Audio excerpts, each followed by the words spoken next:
Hi guys! Welcome back to our vlog. So, our vlog for today is mag-assemble tayo ng swimming pool ni Yejun. Ito yung swimming pool, oh. Wow! Ang laki. So, binili namin to guys kanina sa Kmart. That's $149 and that's 12 feet na best, ano bang brand yan? Bestway, oo. Bestway Steel Pro. It's good. Tapos yung quality niya, maganda guys yung maganda yung quality. Hindi basta-basta mabubutas. Sabi ko kay Chris, take a break muna ako kasi mag-vlog ako. Kaya binigyan niya ako ng time. Kaya siya na muna. Ang init kaya. Ang temperature ngayon ay siguro 29 or 30. But it feels like 35. Marami talaga akong complaints guys pagdating sa init. Kasi ang dami kong ang tawag dyan, sa Pinas kasi ang tawag nito ay parang bungang araw or mga kati-kati sa araw. Ay, ay, ay.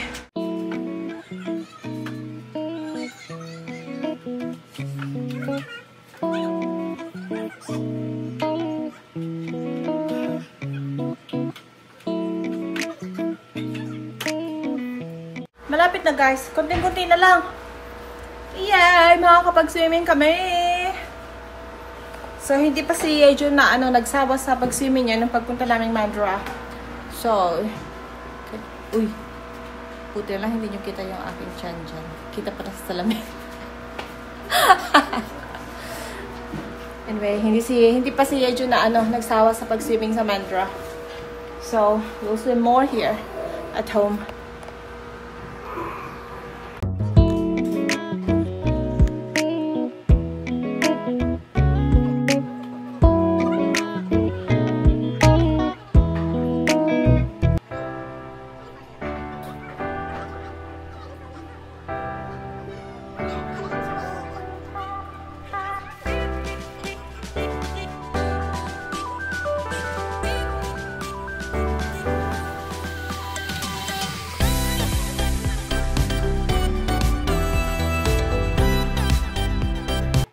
Guys, look! May swimming pool na kami! Oh, diba? Ang laki! Ang laki ng swimming pool ni Yejun. Kasi yung dalawang pamilya dito, guys. Grabe, ang laki. 12 feet. That is awesome. Look at that. Oh, 괜찮아. Wow, Jun, look at your swimming pool. Swim, Bajun. Swim! Wow! Ajik ma. Jun, look at your swimming pool. It's so big. And that's the finished product. Ayan.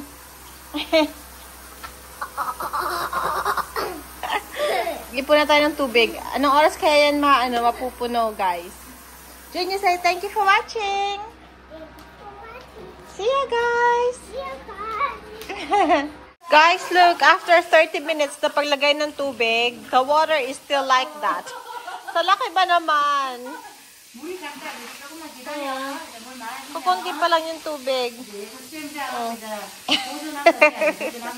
You're just already swimming like that. We need more water. Magsiswimming na lang ako mamaya kapag medyo madami ng tubig.